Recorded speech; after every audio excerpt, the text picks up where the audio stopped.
All right, good evening, everyone. Thanks for turning out. Really appreciate it. You probably noticed the camera, some wires, the room looking a little bit different. We're attempting our first live broadcast of an evening lecture. We're thrilled to have staff from Philipse Manor Hall here assisting with the lecture, the tech end of things, and then even one of our panelists who I'll introduce shortly. So I just want to bring you up to speed on a few upcoming programs. Since this is the lecture crowd here, on June 13th, we'll have, that's a Saturday at 1 p.m., we have Suffering for the Crown, the Hudson Valley Loyalists and the Violence of the Revolution. So that's by Professor and author Kieran O'Keefe, who just came out with a very scholarly, very well-researched, excellent book on Hudson Valley Loyalists. So if that sounds interesting to you, more information out in the hallway there. You can find the flyer. And then our next actual evening lecture will be in July, and that is a member of our Friends Group board, Todd Braystead, another Loyalist scholar, but he'll actually be talking about George Washington for that program. The plan to kidnap George Washington, kind of a little known plot that happened in New Jersey in 1779, 1780. A riveting tale, should be really interesting. That's so Thursday evening, July 23rd at 7 p.m. So that'll be our next actual evening lecture. Sign up is out in the hallway. So without further ado, it's my pleasure to introduce our panelists tonight. I got to say, it's a personal honor to have descendants of Benjamin Lattimore, free Black patriot soldier that fought right here at right here in the 5th New York at Fort Montgomery. So, starting with Terry Jackson, stage left, or is it stage right? Maybe it's stage right. Terry Jackson and his sister Stacey Rose are 6th, 5th, and 4th generation great-grandchildren of Benoni, Tony Lattimore, and Mary Freeman Lattimore, Benjamin Lattimore Sr., and Benjamin Lattimore Jr., and Maria Newcomb Lattimore, respectively. All exceptional Americans in their own right. Terry currently works as controller at IT company Data Industries Limited. He's also a family historian, a member of Lake Wales, Florida branch of the Sons of the American Revolution. And he's really done a lot of good and extensive research on Benjamin Lattimore to help tell his story. And then Stacey Rose, co-founder of the Hempstead High School Marine Corps Cadets, member of the Daughters of the American Revolution, Floyd Woodhull Dawes chapter in Freeport, New York, that's in Long Island, associate member of the DAR, Lake Wales, Florida chapter, member of Freeport Roosevelt chapter of the NAACP, and member of the ADOS Advocacy Foundation. She's currently a substitute teacher at John W. Dodd Middle School. And then in the center, Sarah Wasberg Johnson is the Education and Programs Manager at Philipse Manor Hall State Historic Site in Yonkers. Definitely visit if you've never been. Fantastic upgrade to the site and renovation a few years ago, new and improved. Sounds ironic for a historic site, but it's really true. She has an MA in Public History from the University at Albany and has been working in the museum history field since 2007. So we're thrilled to have our panelists tonight. We'll commence with Terry Jackson. And for anybody watching online, thanks for joining us. We really appreciate it. Don't hold us to any technical kinks that may happen, as it's our first time attempting this. All right, Terry, if you please come to the front. Thank you.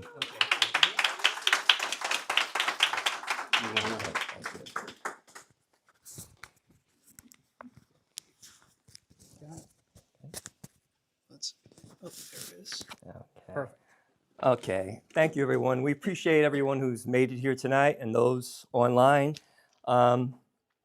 I'm not a historian, but I got to tell you, in the last 12 years, where we've been doing this research, family research on Benjamin and family, it's been incredible. And all the historians and the researchers who have given us information, provided us information that we had no clue about, have really added to our family's history and our knowledge of what our past was, because we had no idea what transpired in the past.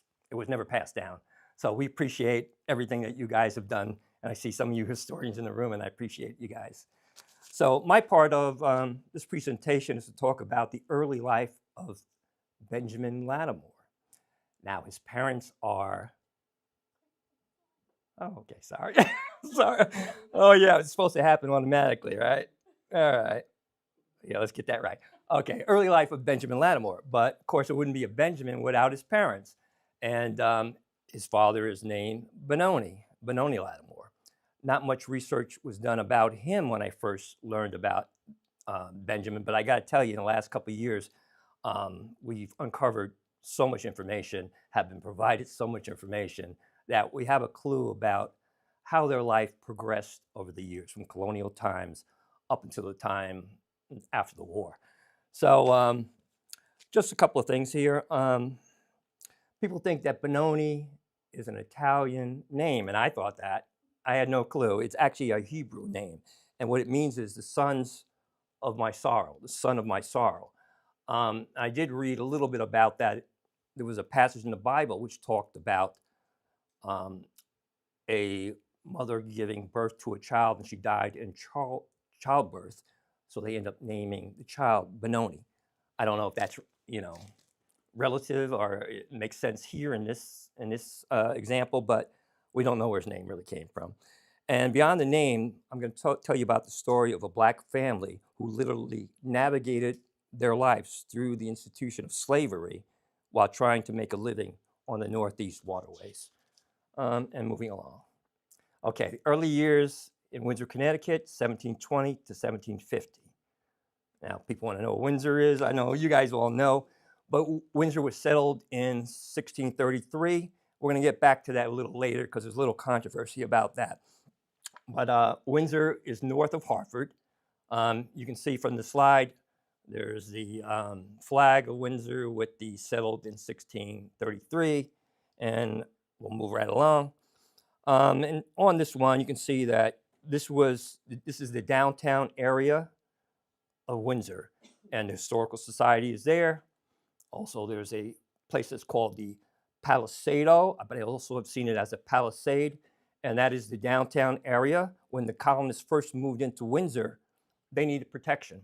So they built this barricade, basically, and lived inside it until such time as they felt that they were safe, and then they knocked it down, and they populated the town. And in that Palisado, there's also a statue that you see there of John Mason. We don't need to talk about him, but it's a little controversy supporting or around him because he was involved in some of the killings, with the battles going back and forth between the colonists and the Native Americans, and he might have done some bad things, but his statue is there nevertheless. This is just our visit at the Historical Society there. Learned quite a bit, and some of the houses that were there are still there.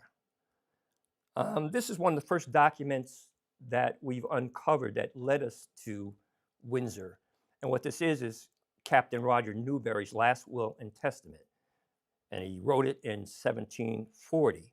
And I'll just read you a little piece that's relative here. And furthermore, my will is that my mulatto servant Tony, alias Benoni, when he shall arrive at the age of 25 years, shall be released and discharged from any service or duty to any of my heirs, and also suitably clothed out of my estate for such a person.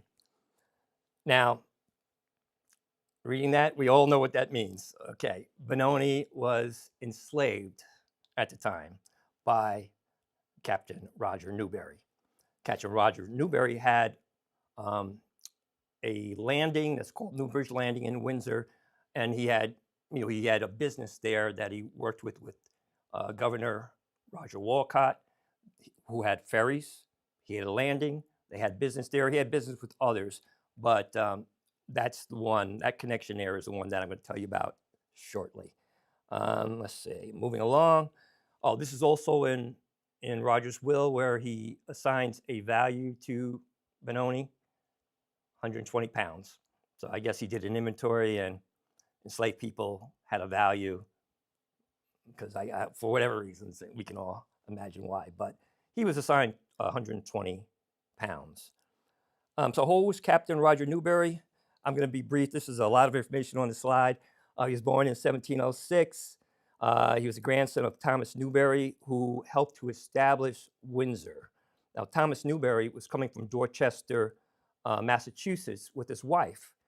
Unfortunately, he died before he arrived in Windsor, but his wife made the trip anyway, and she ended up marrying Reverend John Warham, and he was the first minister, and he's one of the founders of Windsor. And let's see, what else is important here? He's a merchant. Oh, this is pretty important. He married the daughter of the future governor of Connecticut, Governor Roger Walcott. So Captain Roger Newberry married Elizabeth Walcott. And so they were very close, and that placed them with one of the most powerful political families in colonial Connecticut. They also, I told you about their business relationships. And Captain Roger Newberry actually died at sea in 1741, but he did his will, as I showed you on the other slide, in 1740, because I guess they did their wills because they never knew, if they'd be around the following year. So he did the will in 1740, and he died in 1741, and their family lore says, that's a Newberry family lore says, that he died while sick on a ship. He was sent by the English to go to the Spanish West Indies to fight against the Spanish. He was on a ship, and that ship was stuck in a storm. And in that storm, it was a turbulent storm. He was actually below deck, and they thought he might have had fever, yellow fever. And he was below deck, and when he realized what was going on deck, he came up. He slapped the guys around because they were up there, they were drunk, they were scared, nervous, slapped around, got them together, made sure they made it through the storm. After that storm, he proceeded back below deck and passed away, and he was buried at sea. And that was in 1741. So that's a little bit on Captain Roger Newberry. Now, I could jump ahead, and I think I will because I have a lot of slides here. And I'll tell you, there's a connection that we uncovered between Captain Roger Newberry. You saw him in the will. You saw Benoni's name in the will. But we believe, and we pretty much know, that Benoni worked for him on his landing, on the docks, and he was in the ferry business. And that has been proved because you'll see in the slides in the ensuing years, you're going to see he had his own ferry and so forth. But this is just a little depiction of the ferries that were there in Windsor. Some more ferries. And this is kind of interesting. The relationship of the Walcotts, Governor Roger Newberry, and the town was pretty interesting. In 1735, the town voted that there be a ferry set up across the Connecticut River against the little ferry at a place called Newberry's Landing, as I just talked to you about. They also formed a committee to oppose Roger Walcott, at the county court for a highway from the ferry to the Little River, through the Great Meadow to the point of the ferry cross at the Great River. Okay, what does that mean? Roger Walcott wanted his own ferry set up and he wanted it set up because he didn't want to have two ferries. He wanted to be able to move his ferry across from land over the Connecticut River to land, and then that was it. But unfortunately, where the governor's highway was and where his ferry dock was, he would have to go over the Connecticut River and then to land, and then go over the Farmington River. So he wanted two ferries set up for that instead of having to carry boats or what have you. So they had a little controversy there between the town government and him. Okay, 1737, the town voted to move the ferry lately set up at Newberry's Landing, and they moved that. We're not sure where they moved it to. And we believe that Benoni worked at the Little River Ferry, or the Rivulet Ferry. Rivulet means Little River. Okay, 1738, it was voted to have but one ferry to cross the Great River on the town coast. They also voted to reimburse the committee an amount of 190 pounds, which had been expended in the purchase of Walcott's ferry boats. So they said, we're not going to let you set up your business. We're going to buy you out. So they did that. Then 1741, they granted him a renewal of his ferry business on the river, which is, you know, but around this time, he was Governor Walcott. He went from an attorney to a judge and to a higher position going forward. So, you know, he had a lot of clout then. So I guess the town decided to, let's not mess with them anymore. 1755, the town voted to take into their care the Little River Ferry, where we believe Benoni worked, the boat, the ropes, and dispose of them accordingly with their best judgment. So let's leave Roger Walcott. It's his bio there. We don't need to go into it much, other than to say that he did become the governor of Connecticut from, let's see, I think it was 1750 to 1754. Yes, and he also, his son, Oliver, followed in his footsteps and became governor of Connecticut in 1796, I believe, to 97. And he also ended up signing the Declaration of Independence. So that's some family there. This is just showing you the Palisades, and where the ferry would have been in yellow there. You can see where the ferry would have been, where Benoni worked, and these are some of the historical buildings still there in Windsor. This was from our trip to Windsor, and the middle picture there, you can see that is actually where we believe the ferry that Benoni and the landing that Benoni worked at, that's where we believe it was on this is the Farmington River. Upper left, you can see the stones, because they didn't have wooden docks there. They used stones, and people and exit the boat walking through those stones. And these are just views looking south on the river in the upper right and looking north on the river in the bottom right. Okay, now, other than the will of Captain Roger Newberry, this is the next document we saw in Windsor. And this was provided to me by the Windsor Historical Society, and we thank them. And this document is a confession from the First Church of Windsor's, this is their confession document. And in this document, they found an excerpt that talks about Benoni. And what it says is, Benoni Lattimore, Miss Newberry's man, made public confession of his light and vain carriage by laughing and talking in the house of God on the last Thanksgiving day. So he's here on this document, along with, you can see above it, fornicators and other ill people there that had to confess to the church and to the congregation of their sins and so forth. So he's there. So they got a record of him. You know, it doesn't seem that, well, it's not like theirs, but his sin was pretty bad, I guess, in those times. Okay, so that's at the First Church of Windsor. So we saw it from the outside. We didn't go inside. You can see there's a graveyard there, and the Walcotts are buried there along with founders of Windsor. And it does say here, First Church of Windsor, organized in 1630, but it might have been organized in 1630, but that was in England. And then they came to America, and then they came to Windsor, and it was established probably around 1635 in Windsor. Okay, moving along. So who was this Miss Newberry? And I'm going to do a little reading, and I'm going to skip over some of this. Okay, Miss Newberry was Hannah Sackett Newberry, but actually it was Hannah Sackett Dewey Newberry Merriman. It's Captain Roger Newberry's mother, and Hannah acted as guardian of Benoni at the death of Captain Roger Newberry. Okay, she was born to John Pierce Sackett and Abigail Hannum, and John Pierce Sackett is in the history as one of the first white children being born in Newtown, Massachusetts. Hannah was a well-documented widow and matriarch of the Newberry family in Windsor. Now, she acquired a lot of land from her previous marriages, and she was married to Thomas Dewey in 1688. He died in 1690, no children. They actually had one child that died during infancy. Then she got married to Captain Benjamin Newberry, and they had 4 children. And then he died in what was that, 1709.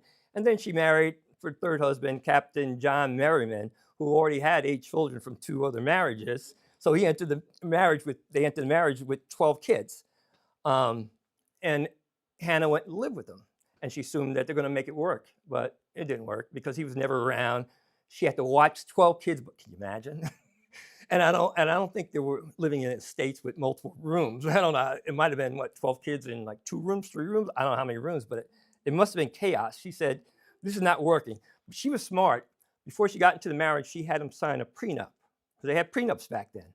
Because back then, a husband, this was English law, could take 2/3 of a woman's property. Say she came into a marriage with property, he's entitled to 2/3 of it. She had him sign a prenup that basically protected that property for her Newberry children. Now, she got upset with him not being around and ended up coming back to Windsor. He filed for divorce because it has to be the man that files for divorce. So he filed for divorce, and there was this whole back and forth, and a lot of names were called at each other, and I guess a lot of it was written down too, but I'm not going to put it on the slide here because it'll be pretty embarrassing. But they had, they were calling everything, calling each other every name in the book. And the court said, no, we're not going to grant you divorce. They weren't big on divorce back then, right? Especially among elites. That really didn't even happen. So they said, you're going to have to take 3 years and work this out. I got to move along, I know, sorry, I'll move along. You got 3 years. It didn't work out in 3 years, and John Merriman was granted his divorce.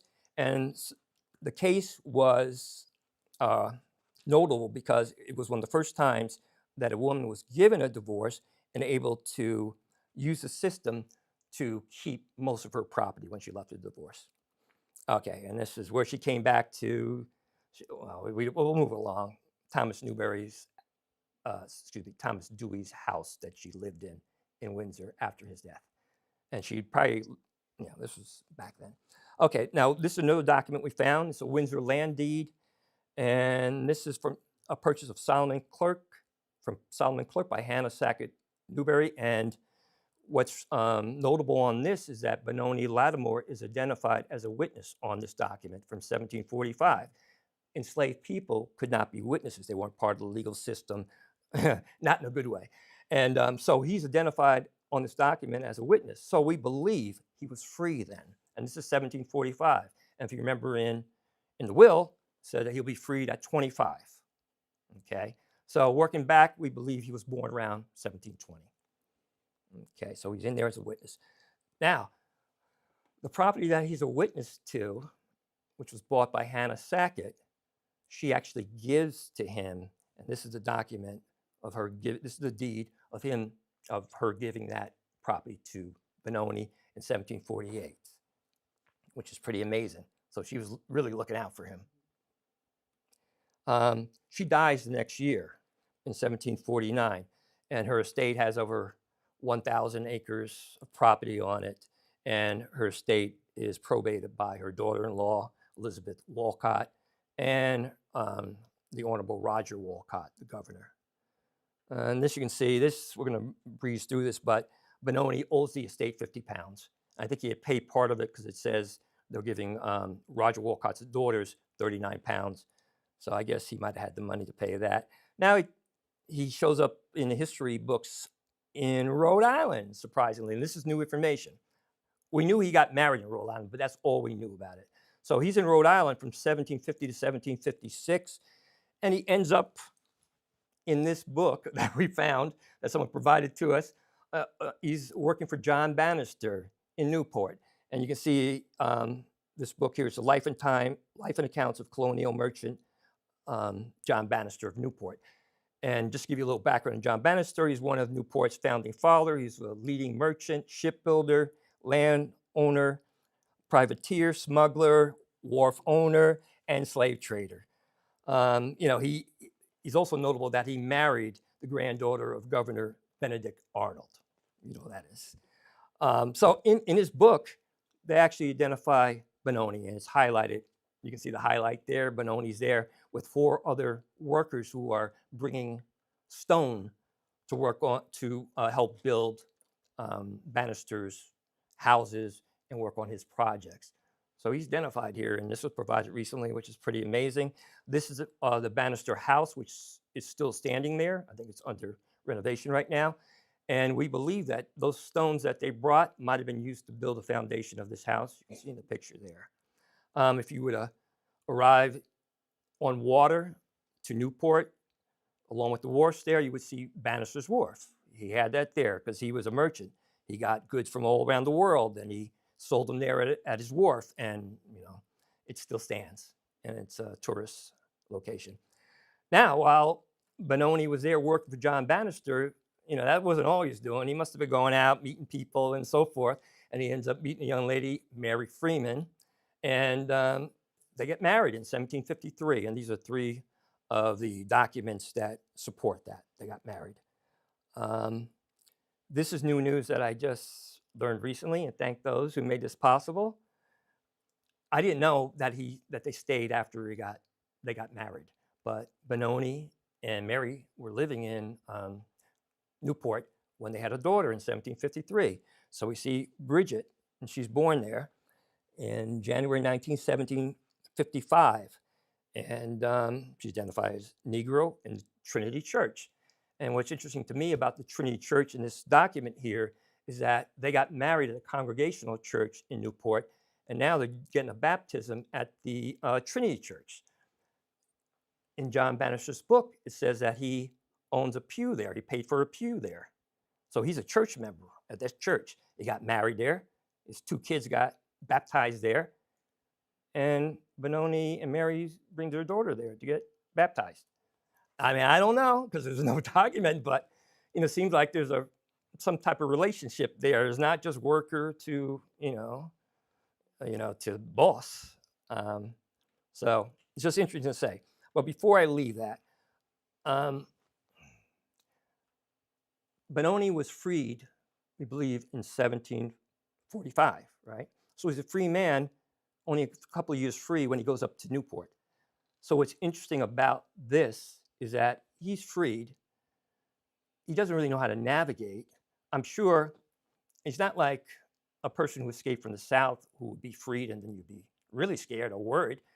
He was sheltered, I think, most of his life. I got to believe that. So, John Bannister in 1752, when he was there, had a big slave auction in Newport, and he advertised as one of the greatest slave auctions you can go to, and he auctioned off 10 people, and that's 1752. Benoni's there in 1755 having his child baptized in the same church as him.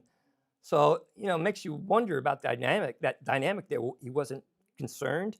So I kind of wonder who was looking out for him. I don't know.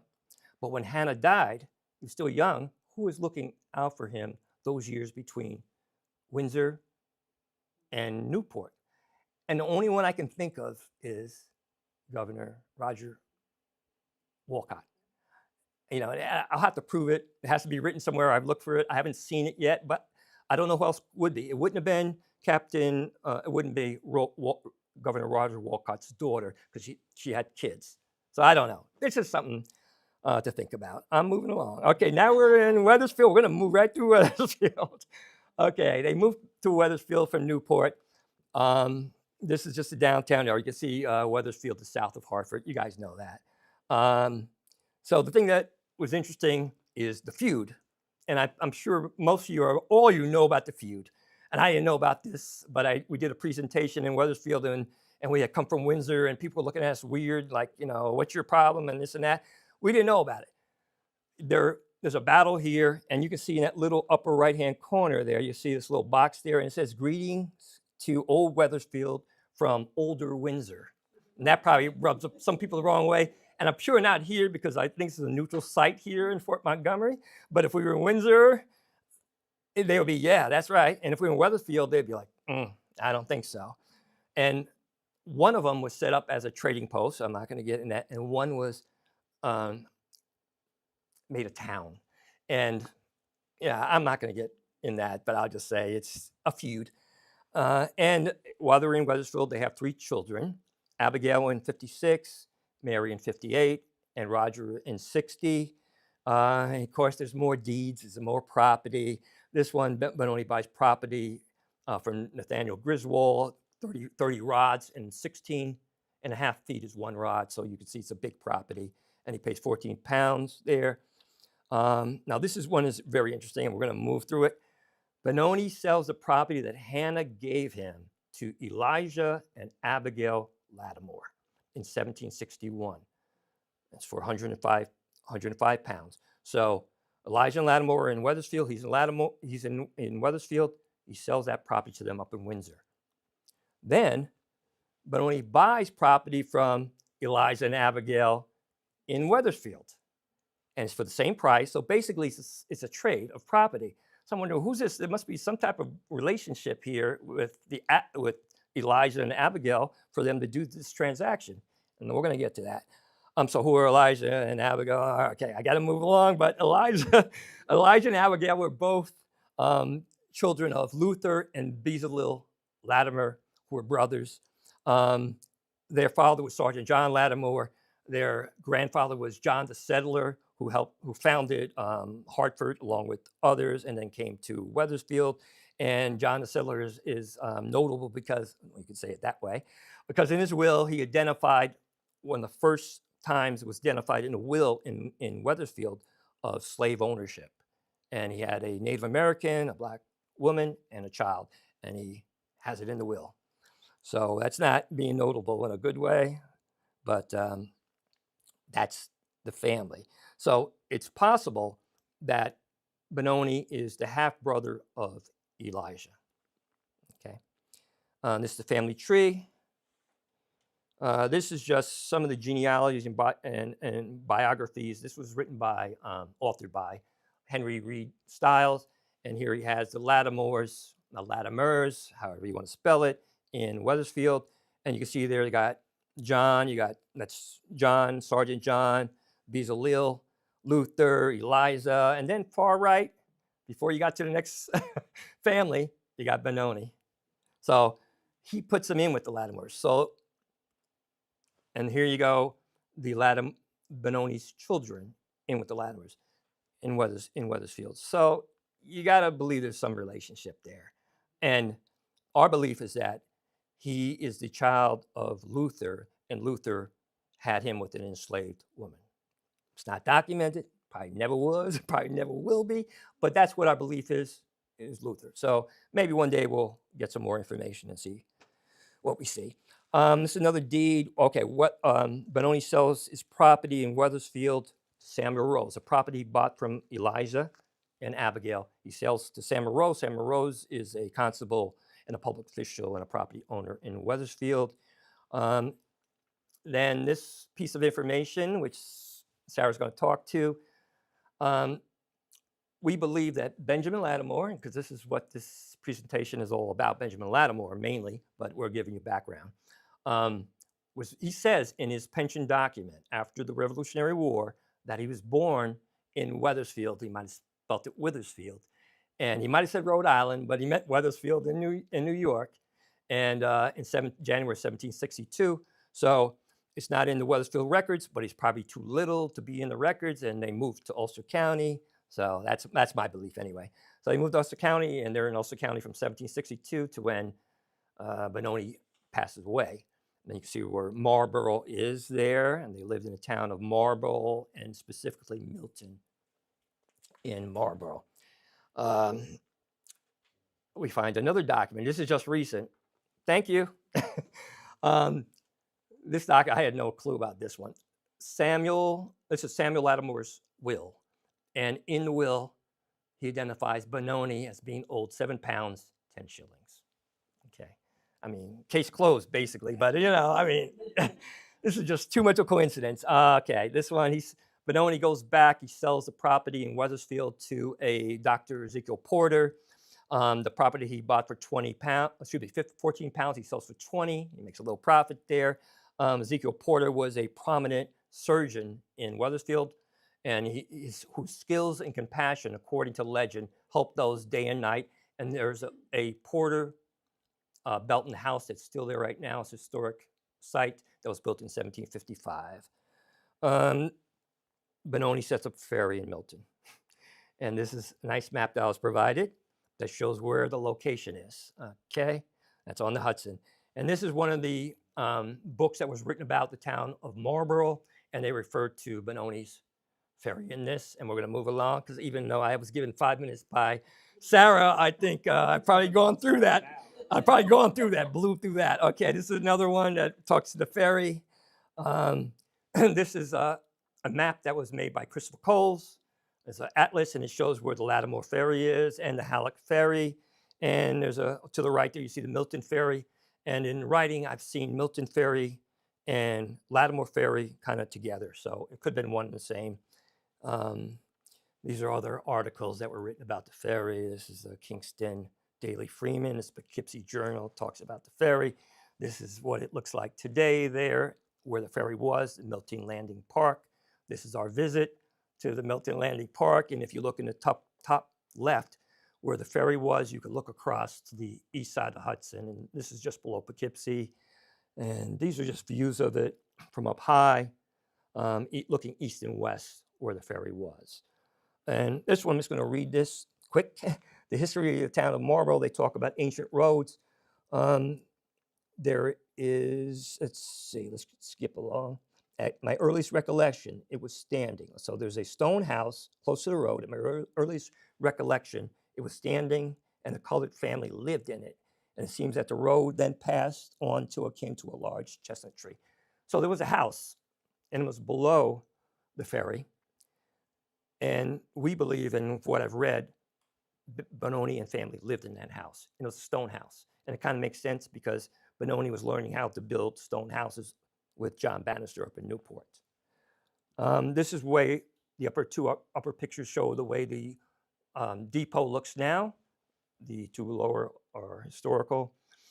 This is showing you the railroad tracks that when they were put in, they demolished the stone house. This is from the history of Orange County. And this is one of the last documents we see with Benoni's name on it. This is in 1785. And this is identifying people who were going to pay for a road that they were going to build. So these were, landholders, property holders, I don't know, maybe the ferry holders or whatever, they're there. And what's notable about this, along with Benoni being there, is right above him on this list is a man by the name of Wolfert Eckert. Okay. Benoni does his will in 1785. He dies in 1786. In his will, he gives his beloved sons, 5 pounds, his daughter 4 pounds. He gives 10 pounds to his daughter Abigail's child when they are born. Okay. And at the bottom there, you see, I further appoint my well-beloved friends, Wolfert Eckert, Esquire, and Thurston Wood, the executor of my last will and testament. Those people are notable because they fought in the Revolution. And Wolfert is notable because he ended up building a house, and it is there now in Marlborough, and it's called the Gomez Mill House. And I take that back. This was built by his ancestors, and this is the oldest Jewish building in the U.S., in America. This is the oldest building. He was the owner of it in 1772 to 1779. He bought it at auction. Now he renovated it, he made it bigger. In the pictures you can see to the right there, you can see a big room there. And that room was probably used for meetings. It definitely was used for meetings. He was a member, actually was the chairman of the Committee for Safety and Observation in Marlborough. Actually was in Newburgh. And these committees were throughout the colonies, and they identified who was pro, who was against rebellion. If you were for the rebels, you signed the paper. If you were against them, you didn't sign it. So they knew who their enemies were, and it could have been their neighbors.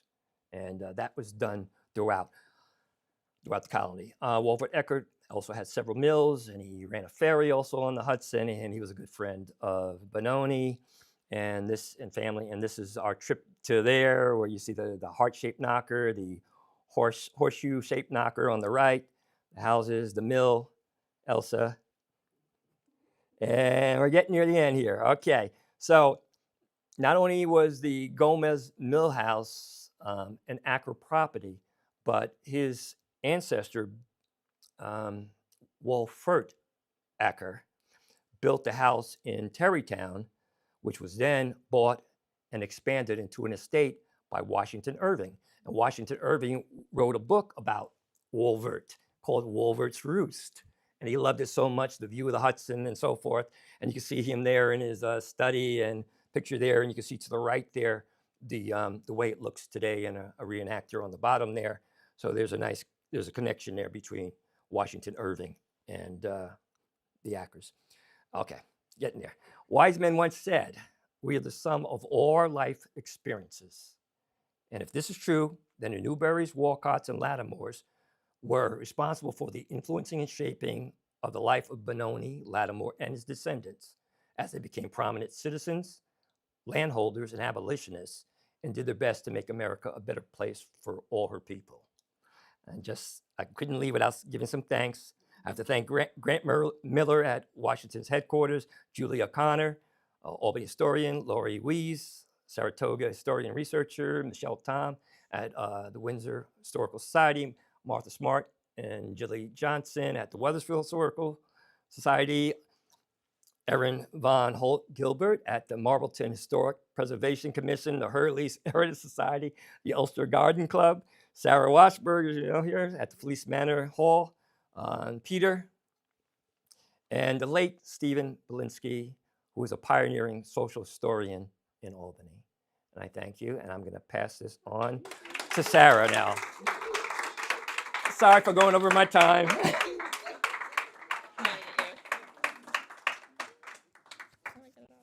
Yes.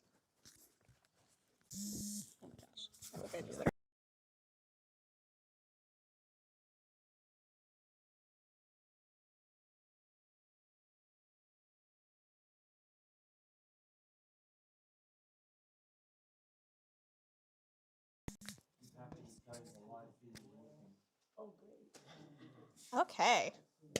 Thank you so much, Terry, for that extremely thorough overview of the Lattimore family. It is important context for understanding our hero of the day, which is Benjamin Lattimore. So I'm going to try and be quick because I know we've been chatting for a long time. All right. So Benjamin Lattimore is a young man when the revolution breaks out. And for those of you who don't know, the Continental Army was our first integrated American army. It's really the last one until the Korean War. But not everybody was happy that the army was integrated. So in 1775, Congress tried to ban black enlistment. And they said, Washington in his general order said, neither Negroes, boys unable to bear arms, nor old men unfit to endure the fatigues of the campaign are to be enlisted. And then there was a resolution because there was some pushback by black soldiers who were at the siege of Boston. They said, okay, the free Negroes who have served faithfully in the army at Cambridge, Boston, may be re-enlisted therein, but no others. And that does not hold for a variety of reasons, mostly because the Continental Army was very hard up for soldiers, as we will see. So Roger, Benjamin's older brother, actually enlists first in July of 76. Roger's 16 when he enlists. Benjamin enlists in September or August of 76. We think he's about 14 when he enlists, so they're both very young. They enlist as privates in the company of Captain Amos Hutchinson under the command of Colonel Louis Du Bois. Du Bois had served in the French and Indian War, and he's living in Dutchess County when he's asked to raise a regiment. But on August 5th of 76, he wrote to George Washington basically saying that he's having a really hard time raising a regiment, which is probably why he enlists these young free men of color, even though, according to Congress in Washington, he's not really supposed to, because he's having a hard time getting people to enlist. But the Battle of Brooklyn by August is already happening. The Continental Army needs troops. Pretty immediately, Benjamin and Roger get, with the 5th New York, thrown into action. They head down to New York City. They're involved in the Battle of Harlem Heights, which Benjamin records in his pension record. He writes, "A skirmish was had between a part of our troops and the enemy, the British, in which we had the advantage. And the next day we sent a flag to the enemy, and a truce was declared for the purpose of burying the dead." So the Battle of Harlem Heights is really the first real victory of the Americans over the British, and it's a real morale booster, and Benjamin was present for that. Then they go to White Plains, because the British are definitely not beaten, and they're chasing them across Westchester County. So they go to White Plains, and again, he records in his pension record, "The enemy pursued them thither, and there were several skirmishes or engagements between them and a part of our forces. In one of the engagements, General Heath from the east had the command of the left wing. One of the churches, the Presbyterian church, was burnt at this place by the Americans, not by the British. And several skirmishes were had with the enemy afterwards. Here they remained until it was time to go into winter quarters, when they passed through a place then called Crampond and Peekskill. And at this latter place, they halted for a number of days, when they left and went by water to New Windsor, not Connecticut. New Windsor just north of here on the west side of the river.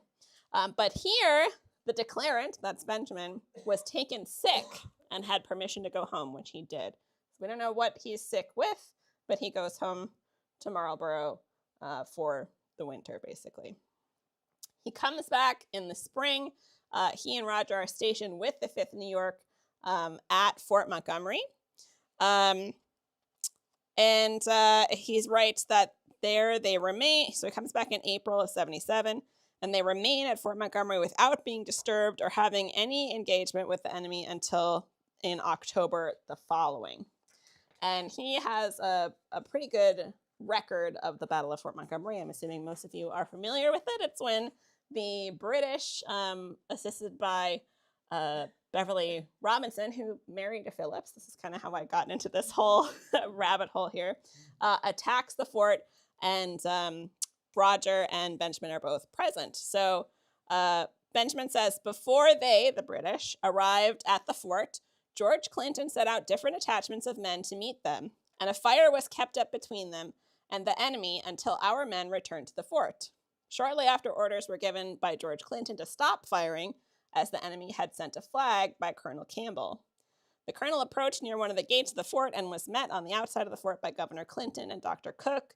After the usual salutations had passed between them and Colonel Campbell, the colonel was asked by Governor Clinton the nature of his business, who replied that he had come to demand the surrender of the fort, which, if done within 1 hour and our troops grounded their arms, they would be permitted to go, as it was not wished to take the prisoners because they, the enemy, had more men with them than could be accommodated in the fort.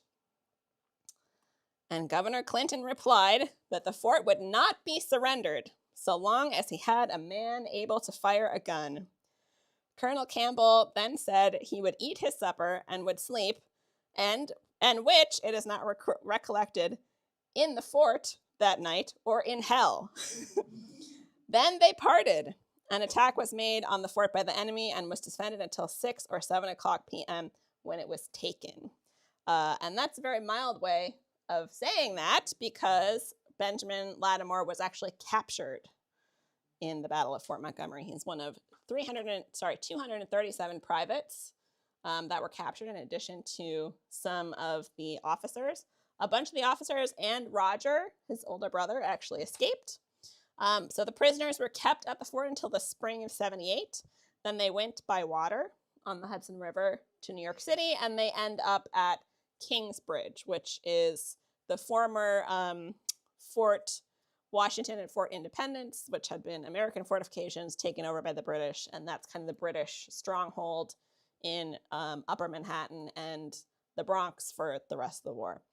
He's becomes a servant to Hessian commander John Althouse, who may have been an American just working for the Hessians. And then he goes out they go on an incursion to Tarrytown, and that group is captured by the Americans. And Benjamin Lattimore is like, hi, I'm an American. Let me go back to my regiment. So they do. They let him go back to his regiment, and then on to White Plains, where they spend the winter. He ends up in Continental Village, which is just located across the river in the Putnam County area. And then they head in the winter of 78, they go up the Hudson to Albany. They get stopped by ice. They have to march overland. They march over the Helderberg Mountains in winter. That cannot have been fun. To Schoharie, New York. And he's actually stationed at what's known as the Lower Fort. And it's pretty uneventful there. And he says they spend their time there without being required to act against the enemy except on one occasion. And this is just a picture of the old stone fort in Schoharie, which is still there. It was formerly a church. So that one incident that he's referring to is likely the Cherry Valley Massacre.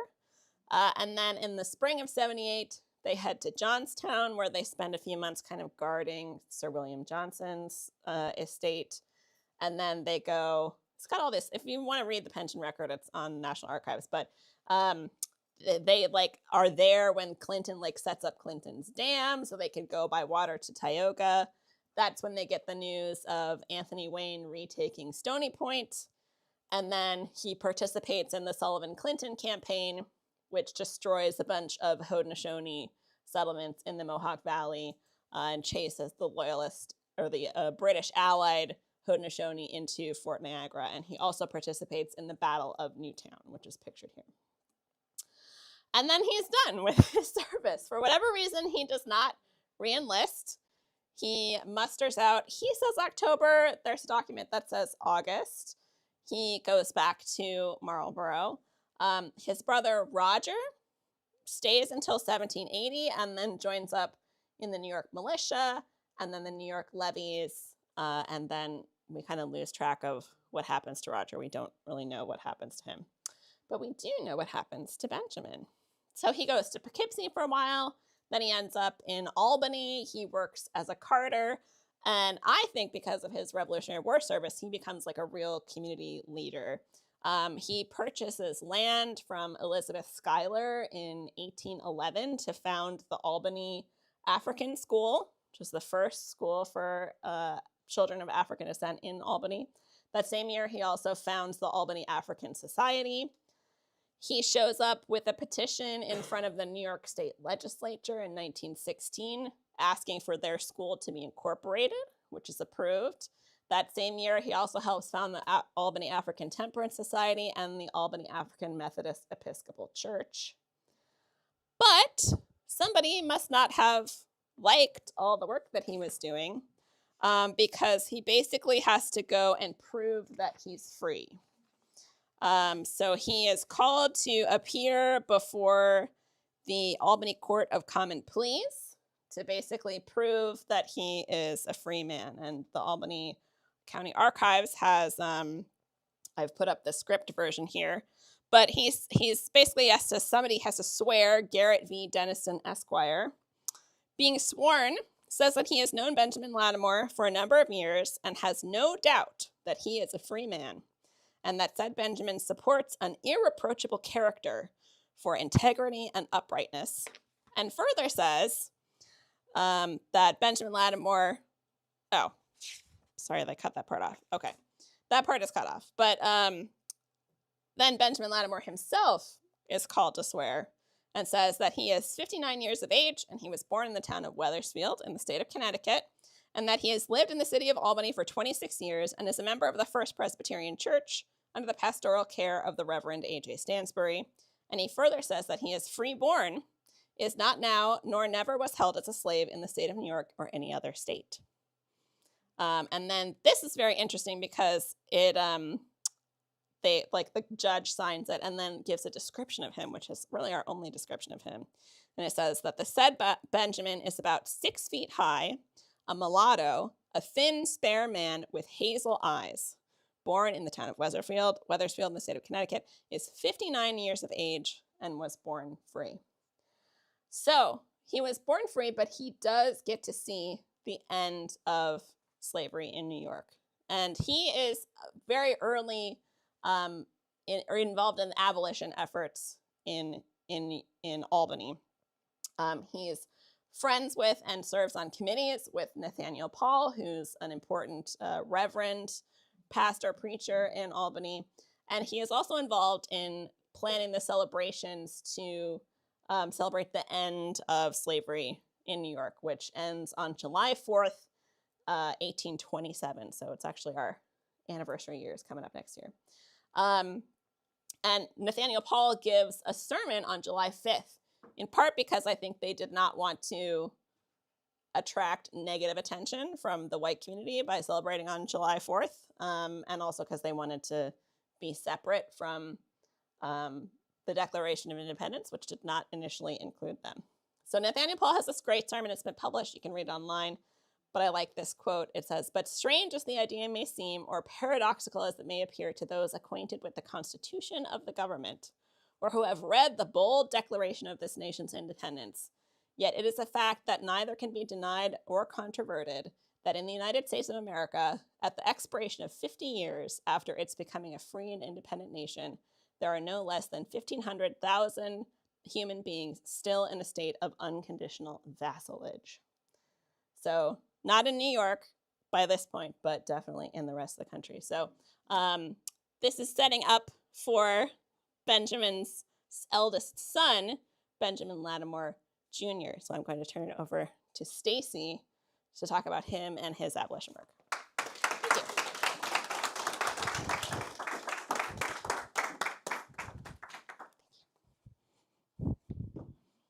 Oh, yes, sorry, I walked away with the microphone. I'm sorry. Did not mean to do that. There we go. John, can you help me with it? Absolutely.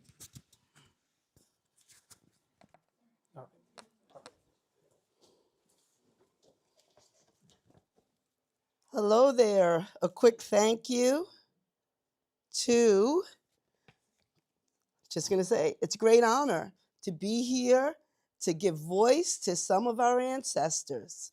Thank you, Sarah, Peter, and all who worked to put together this momentous event. In researching our family's history, I concluded we didn't get anywhere without organizing, cooperating, and sacrificing. And you're going to see so many elements that came together to bring us to this day. Oops. Slide. And the arrow's not pressing. Oh, I have to use this and not the screen. Oh, it's not a touch screen? Oh, I didn't even know that. Okay. There's a list of, I'm going to go through some of the legacy of service of the names. We won't go through the details of all of the names that are on this list because we're going to cover it. We know that Benjamin Jr., like his father, was a registered cartman, a trustee of Reverend Nathaniel Paul's African Baptist Church, and the manager of the family grocery store. There's a little article, little write-up that says cheap temperance grocery and provision store, and you can read that later on. He was involved in helping slaves secure their freedom, and he supported Reverend Paul and the African Society, which seeds the beginning of the Underground Railroad. I have also an image, and I don't see, let's go to the next one, next screen. You're going to see something that I found fascinating that I did not know. But Alexander Hamilton actually was one of the founders or the founding member of the New York Manumission Society. And it was founded January 25th, 1785. And like all things in history, it's a complicated story. You saw his name on the record. What we know and what we've heard is that Benjamin Jr. was probably the wealthiest Black man in Albany.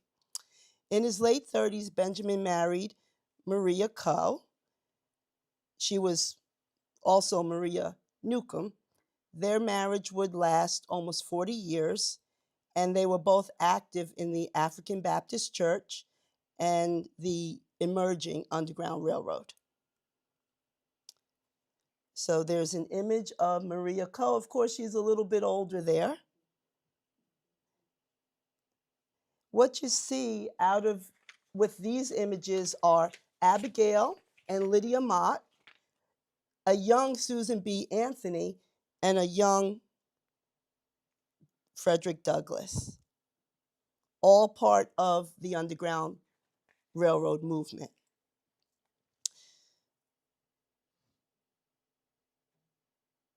So Benjamin Jr. became one of two Black officers of the Eastern New York Anti-Slavery Society. The other was Reverend Henry Highland Garnett, who was then a minister in Troy.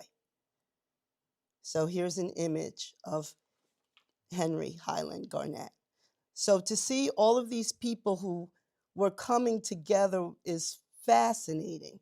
As we go through, we see Susan Doug and Michael Doug and Stephen Myers. All of these people who were working together, who knew each other, who were helping each other. Susan had everything to do with education. That school that we spoke about, Susan was involved in.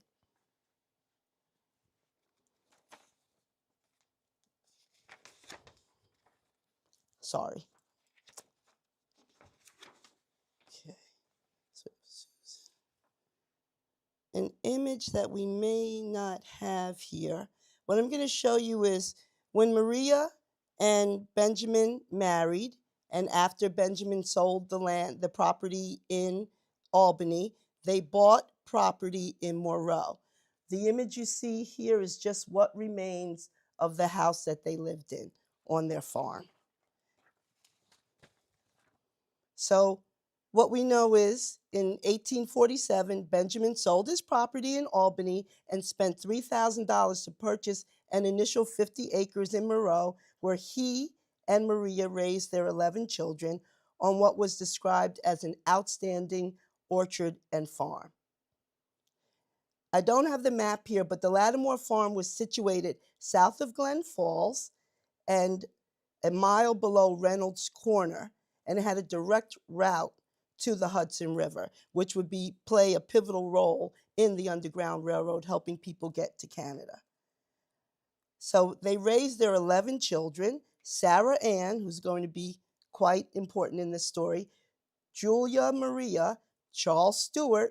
Charles Stewart is our third great-grandfather, Benjamin F., Francis Laura, William Topp, Thomas Clarkson, Emma A., Alice Newman, and Helen Johnson, and Bertha A. Benjamin eventually bought a second property on the canal. Excuse me? Oh. The image that I have here is one of the daughters, who is Frances. There's another image of Helen as an older woman, but I don't have that one. So the Underground Railroad included the Baltimores of Troy, who were related to Maria, relatives of Susan B. Anthony, and the Mott sisters, which were scattered throughout Washington and Saratoga counties.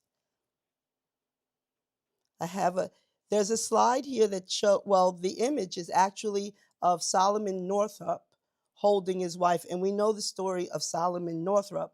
He was abducted and sold into slavery. We see him on a census record in 1840 as living in the area, and then we see him disappear. But all of these people knew each other, and they were friends of each other.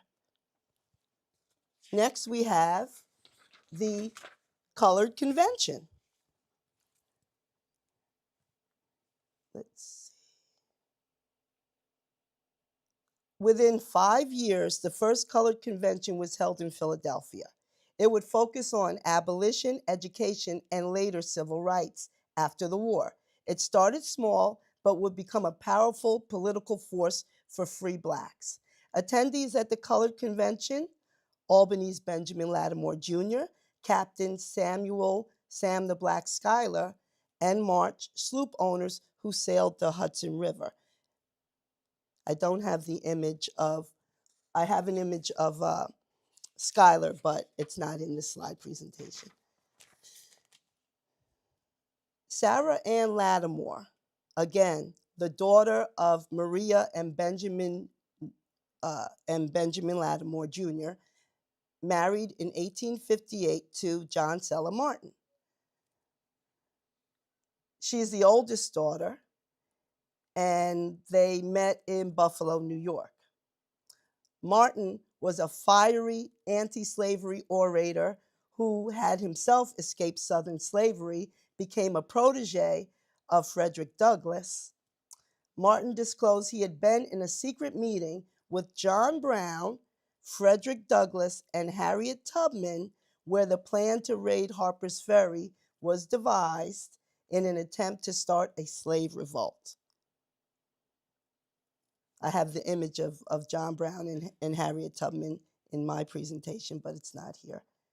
So John Seller Martin eulogized John Brown and defended his actions eloquently, praising John Brown in both 1859 and 1860 by comparing his fight to the American Revolution and his death to a crucifixion, thus making himself a target of mob violence, which resulted in anti-Black riots.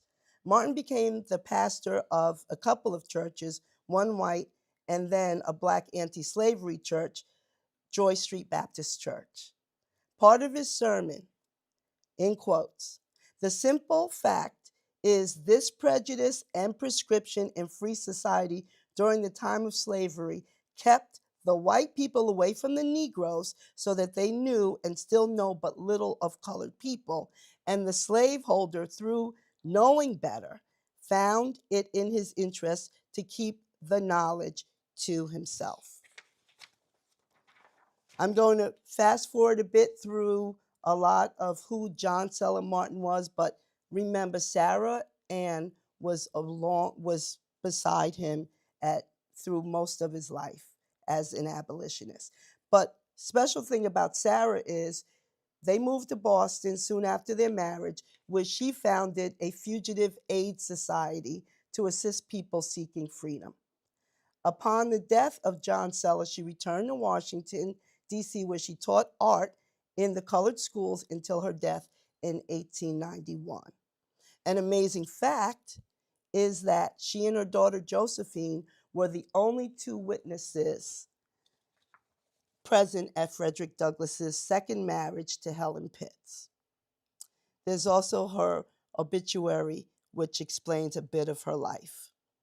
Before his death, the family John and Sarah had settled in Louisiana, where John actually became an elected state legislator in Cato Parish in 1872, but he never got sworn in because of their new governor. He was appointed as an agent of the U.S. Post Office and also wrote for the Louisianian.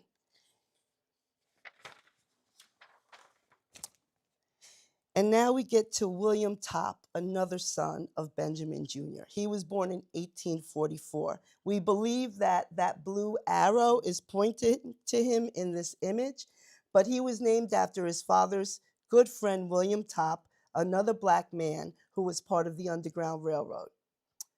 In late summer 1861, William Topp volunteered for the Union Army and enlisted in the 77th New York Saratoga Regiment. In order to enlist, he lied about his age. In 1861, Black men were prohibited from serving in the Union Army, but his fellow soldiers, many of whom he went to school with, although knowing William's family was Black, never said anything that resulted in his being identified as a colored person. William was the first person wounded at Fort Stevens, right outside Washington, D.C., a battle observed by Abraham and Mary Lincoln. After recovering from his wounds, he returned to his unit, mustered out after almost 5 years in 1865. He became a leader of the Grand Army of the Republic, traveling around the country. And then he took charge of the family farm in Monroe. Here we have his obituary and his headstone, his monument. The next image is of our great-great-grandmother, Jessie, the daughter of Charles and Josephine Lattimore. Jessie. And what we see is Charles worked as a coachman in the village to the village president, John H. White. Josephine was born in Saratoga Springs and had worked as a dressmaker. They had 6 children, with Benjamin being the eldest. That would be Benjamin F. They maintained a homestead on what is now Lincoln Avenue, Charles having purchased it with a mortgage from his boss, John H. White. The house was utilized by several family members as collateral for other purchases in Saratoga Springs for the Lattimores. Daughters Alice and Jessie were described as the belles of Black Saratoga during the Gilded Age. Benjamin F., another son, Charles's brother, and Maddie R. Guilford Lattimore. Just going to tell a little bit about Maddie. Second wife of Benjamin F., son of Charles and Josephine. The Saratogian announced Mrs. Maddie Lattimore received the first diploma granted by the Young Women's Industrial Club, also making her Skidmore College's first grad. Okay. Maddie went on to use her skills running her own business as a corset maker, and during World War I, led a group called the Dorsey Knitting Club, making socks, hats, and mittens for the troops. And you can see an ad where they were also doing a bit of business with catering. It says the Lattimore Cottage, catering to the exclusive only. And then there's an ad below that about her business where she would come to homes and fit women for corsets. We go on to Jessie marrying Hardaway, another very interesting man. Hardaway Wayland was born a slave in Christiansburg, Virginia. He graduated Howard. It was Howard College at the time. He moved up to Saratoga, where he worked at the Warden Hotel and became head waiter. And he had many properties, including a small hotel in Saratoga Springs. He was the first president of the NAACP in Saratoga Springs in 1921, and he was held up by W.E.B. Du Bois for the 1900 Paris exposition. So he was actually presented and along with several other influential Black men in that exposition to show our progress amid oppression in the United States. The Wayland family were often mentioned and described in news articles as attendees of the Broughton House. And if you look at the series, The Gilded Age, that Black family is supposed to be a composite of our family and some others, but I think we're a little more positive than some of what we see in that. And then we see Hardaway Wayland's, our great-great-grandfather's obituary. Now we come to Irma, our great-grandmother, and Alva. We become Morrisons. We went from being Lattimores to Waylands and now Morrisons. So this is the father of our grandmother. And this image is Vivian to the left. You'll see Vivian as she's a little older. You could tell which one is the girl in the other picture. And Vivian's name was originally Mayland, and her twin brother was Wayland, and their father didn't like that name, so he changed our grandmother's name to Vivian.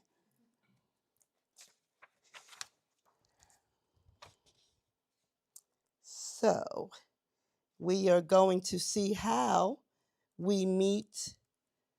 she meets my grandfather, Herbert. So we go from being Now we're from Morrison to Freedy. She meets my grandfather when he was on a trip to Saratoga, and he falls madly in love with her. They end up getting married, and he's from a prominent family in Charleston. What happened to them is we have Sarah Holland Freedy, and we have William G. Freedy, who have the son. I'll go forward. He's an older man now. Our great grandfather, that's Herbert G. Freedy, who is the father of Herbert Benedict Freedy. They were driven out of Charleston. They owned businesses. They sent their children to the Avery Normal School, which was founded in 1865, but they were driven out of Charleston. And actually, Charleston College sits on some of the property that they own. They owned a couple of businesses on King Street as well. And we know that one of our ancestors came off of the Drayton Plantation. And that Drayton Plantation was called the Magnolia Plantation. We visited it, and it is actually part of the, George Gershwin actually used that in his research to write the play Porgy and Bess. Got to that. So here's, do I have any? Here's the image. So this is our great-grandmother, Sarah Holland Freedy, who came from a prominent Holland family, Hollon. And this is our great-great-grandfather, William G. Freedy. And here's an image of the Avery Normal School as it stands today. And here's an image of our grandmother as a teenager. And then she's married walking down the street with our grandfather and holding our mother. And then our grandfather actually served went to World War II. At the time, he was a postal worker in Midtown Manhattan, right across from Penn Station. And at that time, anyone who worked for the post office who was called to war, they engraved the names on the outside of all the service people. They engraved the names on the outside of the building. And we end here with my mom's living descendants who have served in the military, continue to serve in the military.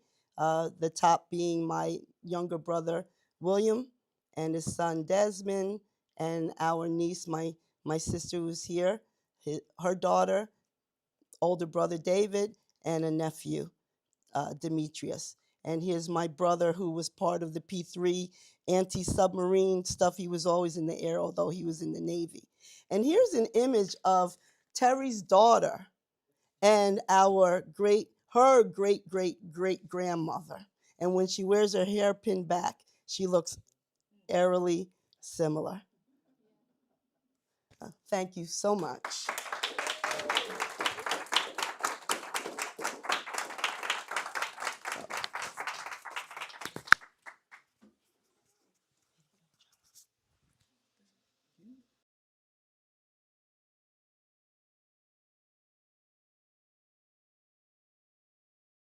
Actually, does anybody in the audience have any questions? I know there's some online. I'll pass this around so that the people online can hear as well. Yeah, I'm on my way over right now.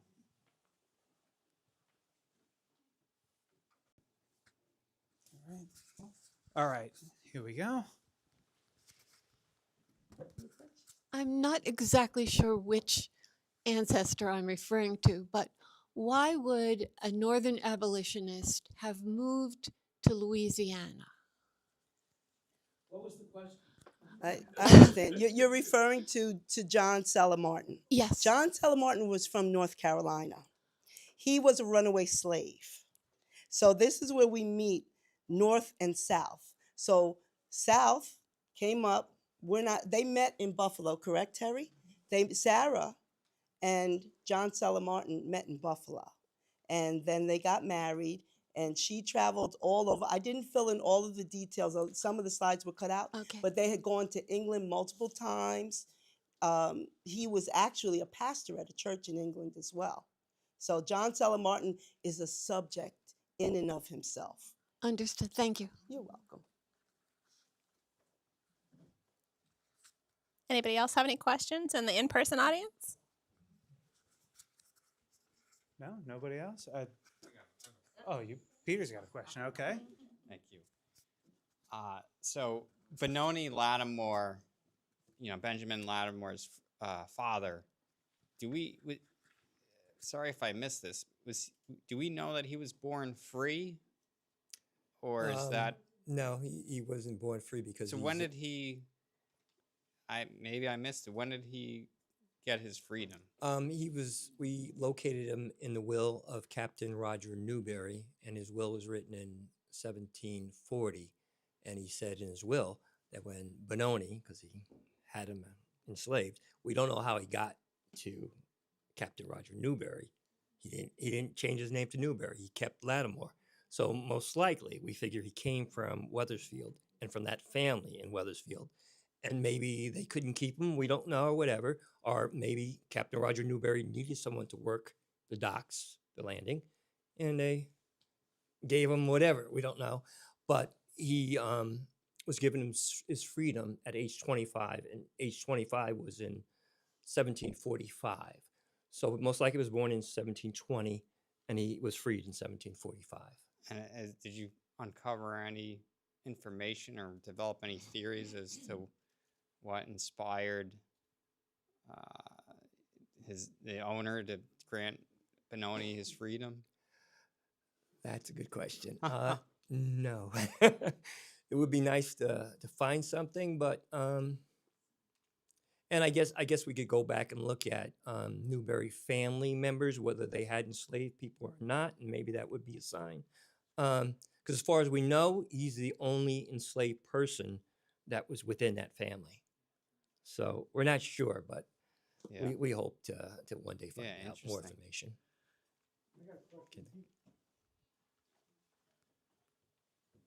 Who is it? You have the question? Question. Where is Benjamin buried? I can talk to that. I don't know. Do you know? Now, you're Benjamin Lattimore, right? Yes. You're talking about? Okay.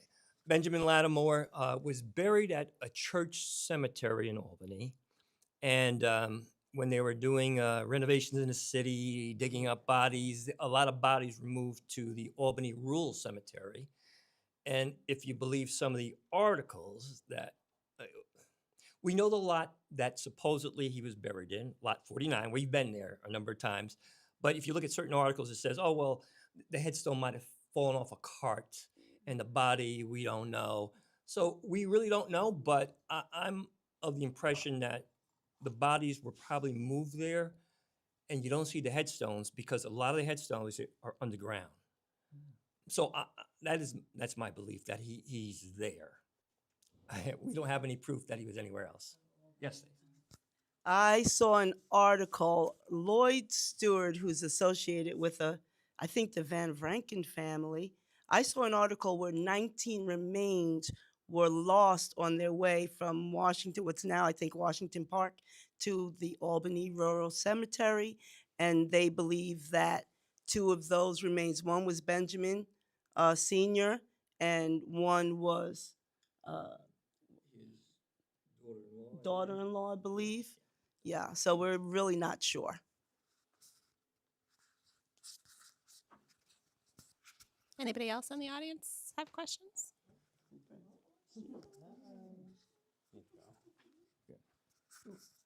When did your family start this journey? Because how did you figure that out? Well, okay. Family history journey? Yes. You can tell me the year. It was 1980s when they were going to Hempstead Library. Okay. Well, you know my father Roscoe. You know him, and he was doing genealogy for his family. My mom wasn't really into it then. He was doing most of the genealogy. It wasn't until my moved from New York to Florida, and somehow she got connected with a genealogist who found Benjamin in her was one of her ancestors, someone who fought in the American Revolution, and she just ran with it. I mean, she became a DAR. She went to conventions.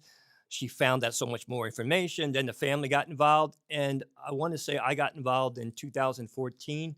I don't know the year that she first was involved with the genealogist. Maybe 2012, something like that. Maybe. They started their genealogy. Oh, yeah. Okay.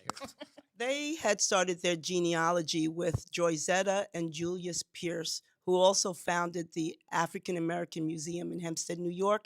So before, when everything was on microfiche, they were looking at all of the census records. So we knew the Lattimore name. She knew the Wayland name. She knew, our relatives. She just didn't know that Benjamin Sr. had served in the Revolutionary War. And that was uncovered in Florida. And they were doing all sorts of research with the Church of Latter-day Saints. Yeah, a lot of time spent over there. Even when they were still living in Hempstead, they were going there. Anybody else? Do we have some questions online? Yeah, I have a couple questions online. I'll just cover this in a blanket sense. You have been asked by a number of people online if you'll be writing this as a book. People are very interested in reading about the history of Benjamin Lattimore, his involvement in the Revolution, and particularly descendants and their involvement in the history of abolition. So you've got some fans out there. Well, I'll start with the easy one, which is that I wrote up a history of Benjamin's Revolutionary War service, Benjamin Sr.'s Revolutionary War service, and a little bit of his abolition service on the Philipse Manor Hall blog. So if you go to philipsmanorhall.com/blog, you'll be able to, and maybe John will drop the link in the chat. Maybe. Shameless plug incoming. Shameless plug for Philipse Manor Hall. But whether or not a book is written, I think is up to Terry and Stacey. And I will just tell you right now that you are welcome to do articles, and we'll put them on our blog. Probably more like a series like The Waltons or Little House on the Prairie. That's what I envision. This has to go on and on. It's got to be bigger than Roots. All right, I'm just going to suggest that you have your own HBO miniseries, like The Gilded Age. All right, well, we've also been asked, there's a bunch of stuff here. Another pair of soldiers who fought in New York 5th, the name was Diamond. This individual found a reference that someone in the Lattimore family in Connecticut married a Diamond. Have you found any information about your ancestors that they may have had relatives in the Marbletown, Ulster area?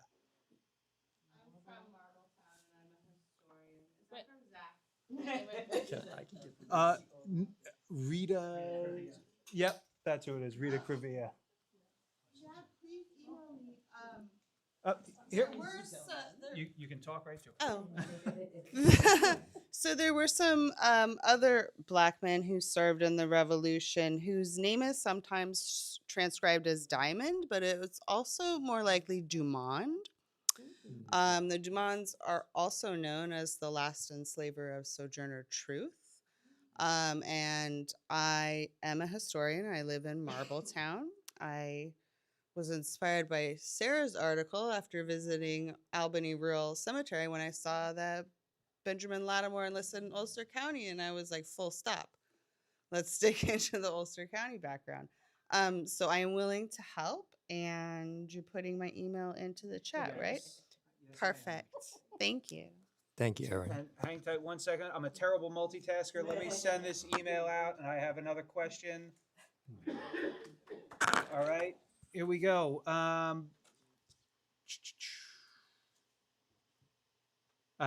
Well, I guess that was the last question. Just a few more comments about please write a book. Please write a book. I'm Joanna. I'm the baby. I didn't get to speak, but Let's give you the mic. Take the mic. I don't need to speak. Okay. Well, my daughter Janae is the one that was in the picture, the only girl that has ever served We did not know about Benjamin, as my brother stated. My mom did get into it, but later on, she wasn't all that involved. She dabbled and didn't really. But when we found out about Benjamin, and the more detail and the more everyone gave pieces of information to my brother Terry and Stacy, my sister Sharon, my mom, it became like, okay, we're on a quest to like really figure out our ancestry, where we only stopped at our great grandparents. We knew nothing else. And we're going back maybe 14, 15 years, as my brother Terry said. But as we now know, we are a family of service, where we see from Benjamin Lattimore all the way we can trace all the way down to our children, and then our grandchildren that have been in the service. So we have served this country. We have served it well. We want our story told. We have a brother, Billy, that was in the Navy.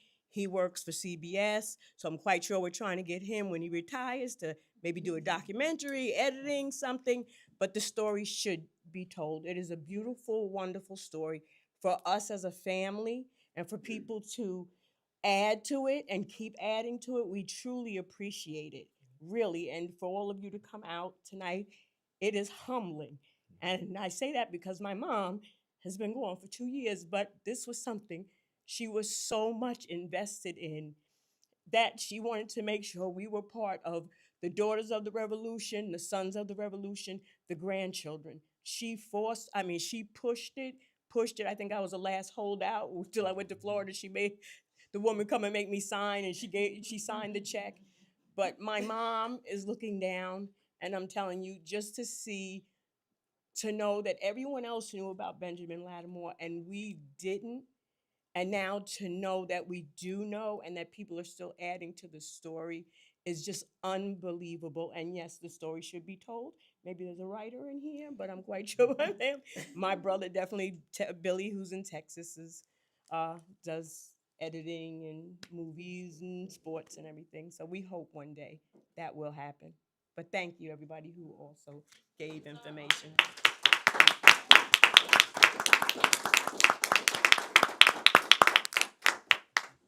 All right. Well, I think that that wraps it up for all of our questions. On behalf of everyone at Fort Montgomery State Historic Site and us at Philipse Manor Hall, thanks everyone for joining. If you don't keep coming to this, we don't get to keep doing the work that we love. So thank you. And to our speakers, Sarah Wasberg Johnson from Philipse Manor Hall, and Terry Jackson and Stacey Rose, the descendants of Benjamin Lattimore.